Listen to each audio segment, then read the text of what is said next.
बलूचिस्तान के इलाका नौकुंडी से हमारे ब्यूरो चीफ सैयद जान बलोच की रिपोर्ट के मुताबिक नौकुंडी की रिहायशी खातून को रिकॉर्डिंग माइनिंग कंपनी के सेफ्टी ऑफिसर की पोस्ट से बेग कलम जुम्बिश निकालने पर अहले इलाका और मुतासरा खातून के रिश्तेदारों ने अंजुमन ताजरान की अपील पर बाजार में शटर डाउन हड़ताल की, जिससे तमाम दुकानें बंद रहे। इस दौरान लोगों को सौदा सलफ खरीदने में मुश्किलात का सामना करना पड़ा।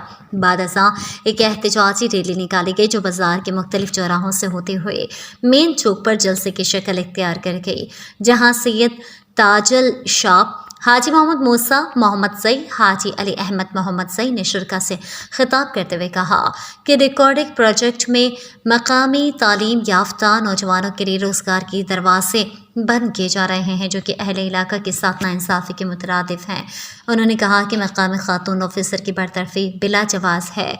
मकामी लोगों को मुख्तलिफ हेले बहानों का सहारा लेकर नौकरियों से निकाल रहे हैं, जो कि काबिल मुसम्मत है। उन्होंने इल्ज़ाम लगाया कि गैर मकामियों को धड़ाधड़ मुलाजमतें दी जा रही हैं, जबकि मकामी लोग डिग्रियां हाथ में थामे दर दर की ठोकरें खा रहे हैं। मुकर्रिरीन ने कहा कि रिकॉर्डिंग इंतज़ामिया अपनी पॉलिसियों में तब्दीली लाए, बसूरत दीगर एहतजाज का दायरा वसी किया जाएगा।